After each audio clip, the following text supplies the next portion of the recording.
Hi folks, this is Don Meissner with the North Country Fishing Report. You know, a lot of times I get calls from people that we've talked to at sports shows. We've shown them videos of the tremendous fish that they can catch up in this area. But also, they're very aware of it. They watch these national fishing shows and they see anglers going out and catching tremendous bags of giant smallmouth bass in the St. Lawrence River. But is it really that easy to go out there and catch these fish? You really got to know what you're doing to meet the challenges of what the St. Lawrence River presents. Number one, deep water with strong current. And as the season progresses, a lot of those fish go deeper and deeper and deeper to get to that zone that's of greatest comfort for them. Well, if you have visitors, people that see all this stuff but have never fished here and come up here to have this fishing vacation of a lifetime, and they go out in the river, it's not going to be nearly as easy for them to catch these fish because they don't have the skill, the background, the knowledge, the experience of being able to fish this kind of water. And so it made me think about the purpose of if a family comes up here to fish for a week or whatever, it really would make sense to have a guide. And then I thought, well, what does a guide have to do? First of all, a guide has to know where those fish are. The most important part of fishing is finding the fish.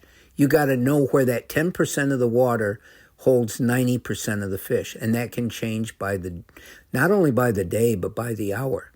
The second thing is the guide has to understand, number one, what those fish are going to eat, and number two, how to make it the easiest for the clients that he takes out to actually catch these fish. They're not going to have this experience. So that's why most guides, or at least a lot of them, will choose to use live bait for their clients, because then all the fisherman has to do is be able to hold the rod, to be able to feel when they get a strike, and kind of set the hook. And I say kind of because you don't need to have that skilled instant reaction type of thing that comes with fishing for years in setting the hook at just the right moment. When you're using live bait, the fish are going to swallow a lot of it, and that causes a problem as well.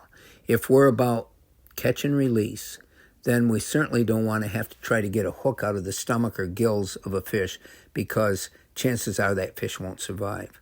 So there's a lot of things to think about, but it really is something I have to think about, because people have come to rely on the information that I give them, and also the suggestion of coming up to this area. That's what we do. We try to promote more people to come up here and discover not just the fishing, but the tremendous area that we live in.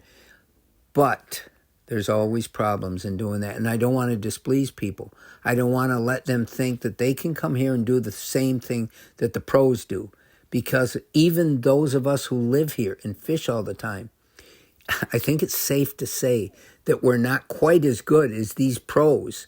And that's why the pros have given their life to do this. They've sacrificed a lot to be as good as they are, because it takes a tremendous amount of knowledge, of experience, of just knowing all the things that are necessary to be able to catch fish.